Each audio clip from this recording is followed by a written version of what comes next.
Yang dulunya damai, hamparan putih berkilauan yang luas. Dan sunyi yang biasanya terbentang tak terganggu di bawah langit musim dingin yang dingin, kini berada dalam kekacauan total. Saat pertarungan Kai dan Donard dimulai, keheningan tenang di dataran yang tertutup.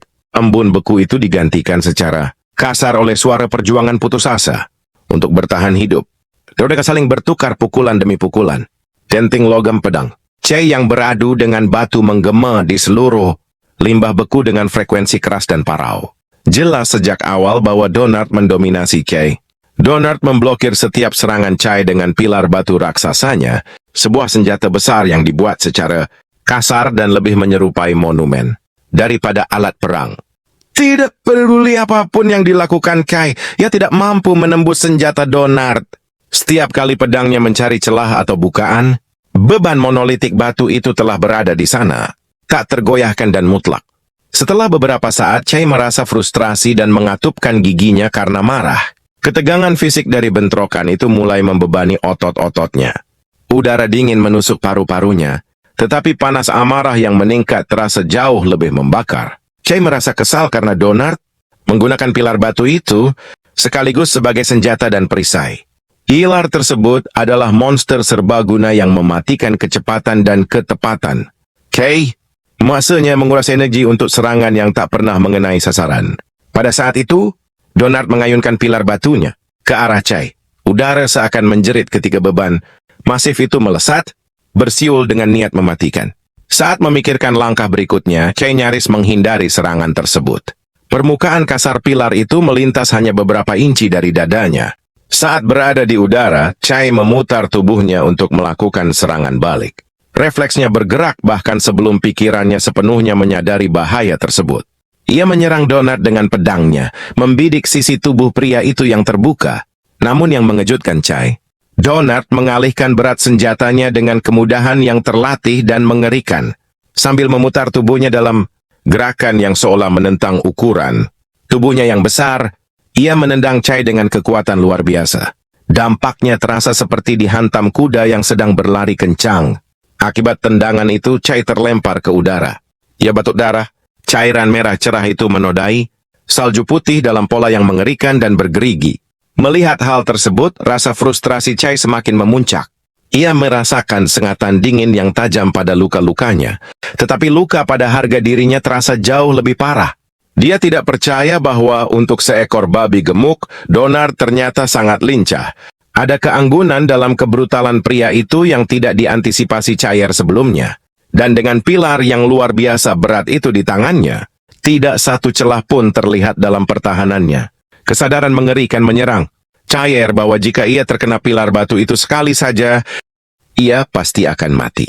Tulang rusuknya sudah terasa nyeri akibat gelombang kejut dari tendangan tersebut.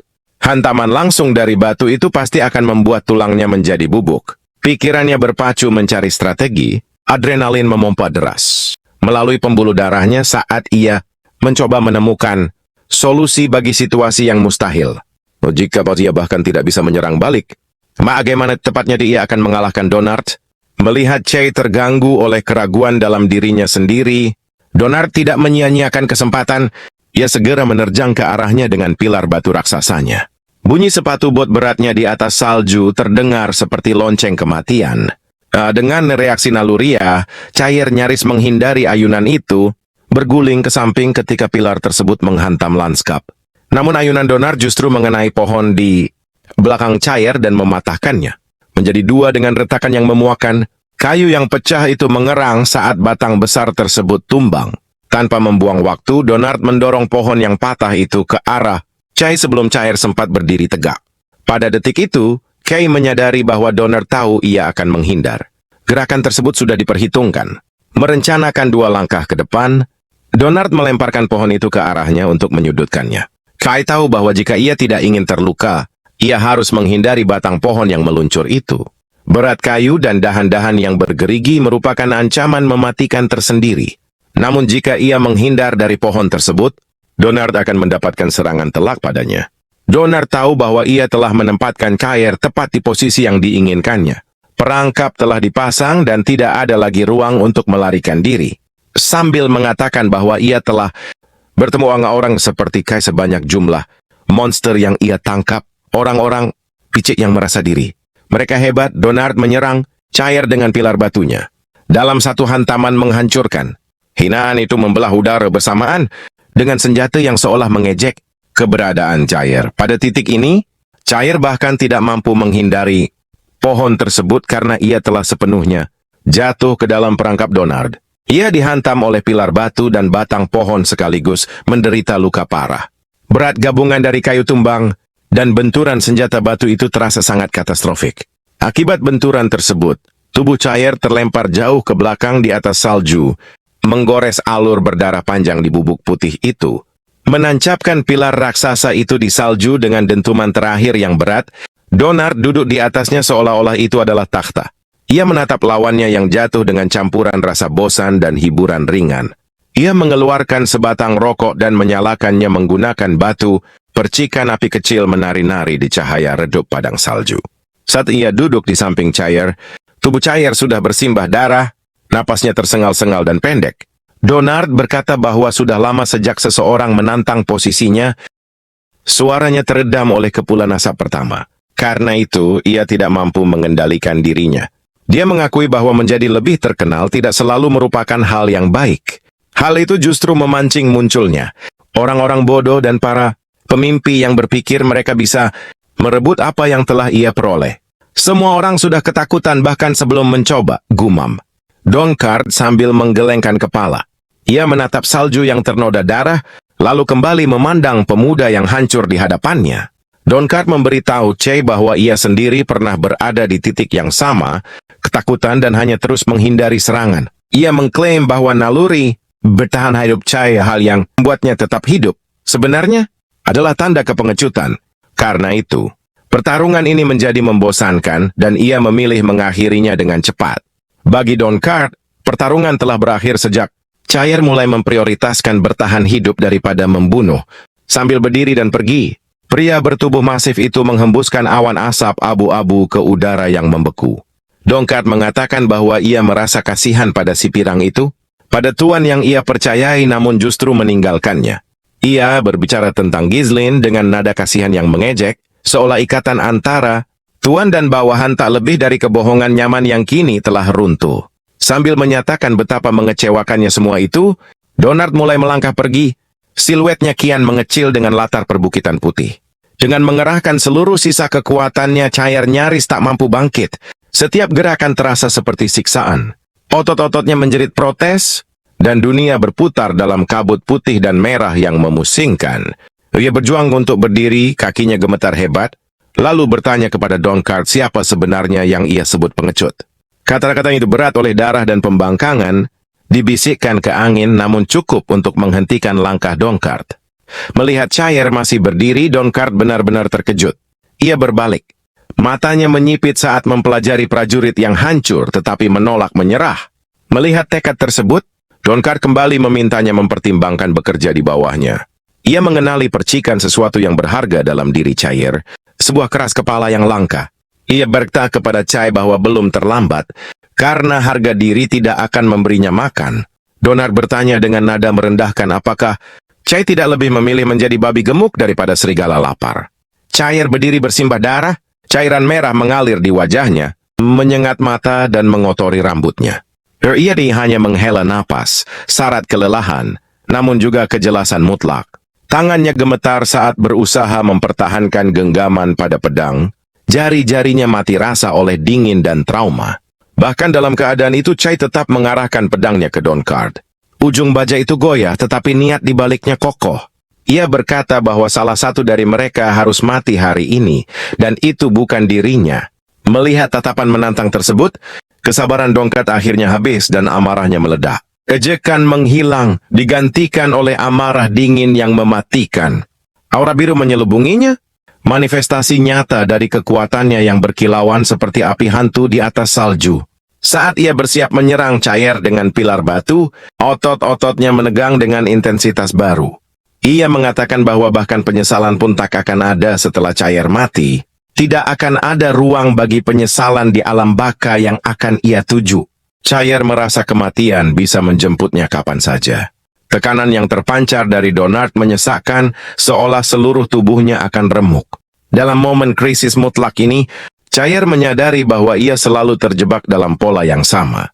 Ia jatuh ke dalam ketakutan yang sama berulang kali. Ia mengira telah memahami semua pelajaran yang diajarkan tuannya, Ghislaine. Namun ia selalu melupakannya dalam situasi seperti ini. Ketika kematian menatap tepat ke wajahnya, pelajaran dari tempat latihan terasa seperti kenangan yang jauh. Ia menyadari bahwa ia memang takut, seperti yang dikatakan babi itu, dan tak mampu berbuat apa-apa. Ketakutan telah melumpuhkan pertumbuhannya, membuatnya reaktif alih-alih proaktif. Tangan Chair terus gemetar saat menggenggam pedang, manifestasi fisik dari teror yang berusaha ia sembunyikan. Mencengkeram pergelangan tangannya sendiri dengan putus asa. Ia bertanya-tanya apakah inilah ketakutan, perasaan dingin dan hampa di perutnya. Pada saat genting itu, pikirannya mengembara kembali ke masa lalu, mencari jawaban dalam ingatan ketika taruhannya lebih kecil.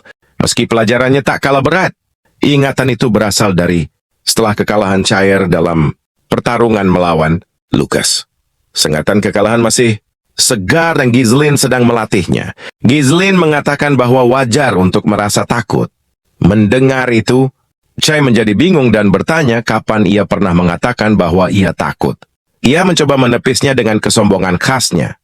Ghislaine menjelaskan bahwa ketakutannya adalah kehilangan posisi kepada Lucas. Ia menembus alasan-alasan itu dengan mudah.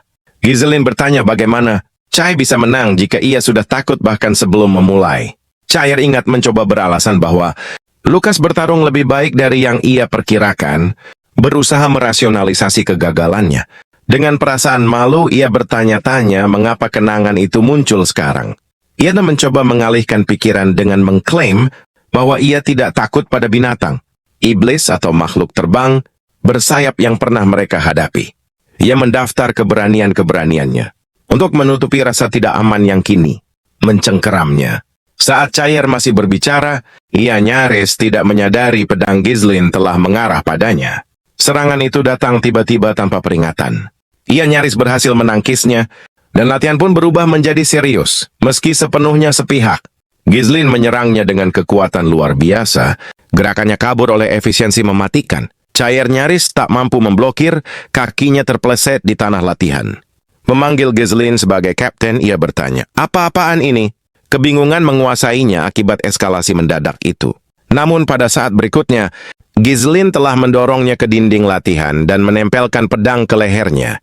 Baja dingin di kulitnya menjadi peringatan keras. Chair dilanda ketakutan saat keringat mengalir di wajahnya, bercampur debu halaman.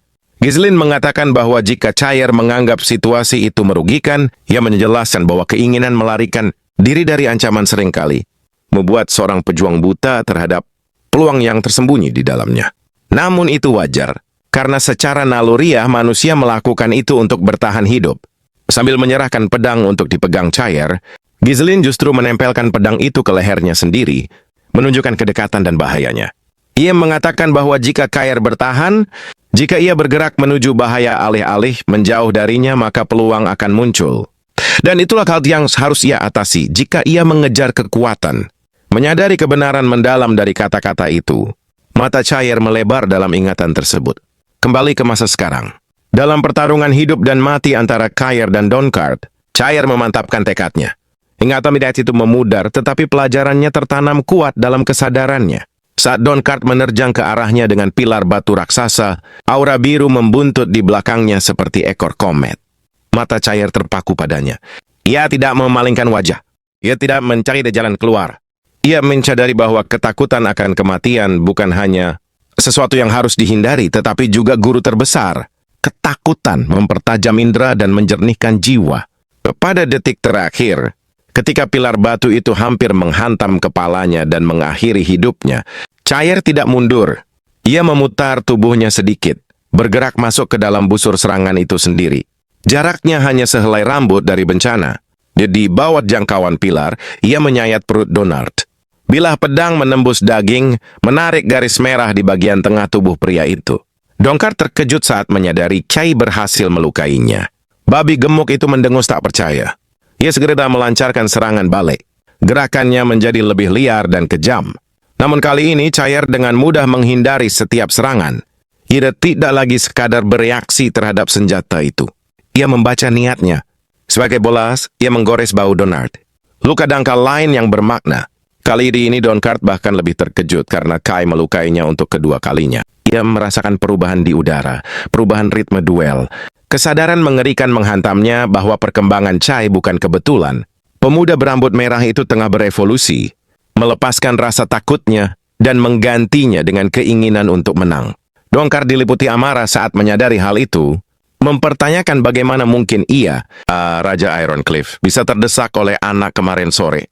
Egonya tak mampu menerima kemungkinan kalah di tangan Samoreng yang telah ia cap sebagai pengecut. Sambil berteriak marah, ia mengayunkan senjatanya ke arah Chai dengan kekuatan yang jauh lebih besar. Aura biru berkobar dengan intensitas menyilaukan. Tanah di bawah mereka retak oleh tekanan murni amarahnya. Namun sekali lagi, Cair menghindari ayunan itu dengan keanggunan yang halus, hampir santai.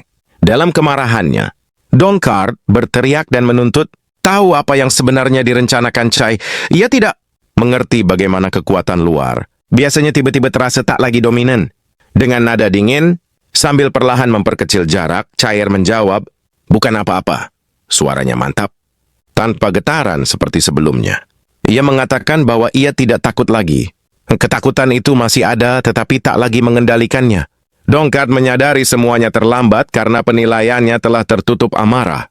Ia telah membuka dirinya terlalu lebar dalam upaya membabi buta untuk menghancurkan lawannya. Memasuki jarak di mana pilar batu panjang itu tak lagi berguna. Dalam satu gerakan cepat dan bersih, Cair memenggal kepala Donard. Bilah pedang berkilat di bawah cahaya dingin, dan kepala Raja Ironcliff jatuh ke salju, segera disusul tubuh masifnya. Adegan berpindah ke sisi lain Ironcliff, jauh dari darah dan salju duel tersebut. Lanskapnya berbeda, tetapi ketegangannya tetap terasa. Ghislaine sedang bergegas menuju Pertium setelah menerima surat ayahnya, wajahnya terkunci dalam topeng tekad suram. Ia ditemani Belinda dan Lucas. Kuda-kuda mereka menendang debu saat melaju dengan kecepatan mendesak. Dari kejauhan, dua pengintai mengamati mereka melalui teleskop, bersembunyi di singkapan batu tinggi yang menghadap jalan utama.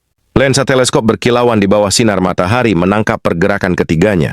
Salah satu pengintai berkata, sepertinya mereka sedang bergerak dengan suara rendah dan profesional. Yang lain mengintip melalui teleskopnya sendiri dan berkata, ya, itu pasti kelompok Baron Fenris. Ia menghitung jumlah mereka, mencatat perlengkapan dan kecepatan perjalanan. Kurang satu, tapi seharusnya bukan masalah besar, komentarnya. Merujuk pada ketidakhadiran Cair, ia tampak sama sekali tidak khawatir dengan anggota yang hilang itu. Dengan kepercayaan penuh pada rencana mereka sendiri, ia menyuruh pengintai lainnya segera mengirim surat kepada Count Desmond. Baron Fenris bergerak sesuai rencana, dan kepingan skema besar mereka akhirnya mulai jatuh ke tempatnya. Terima kasih sudah menonton. Kalau Anda suka, bantu dukung kami dengan subscribe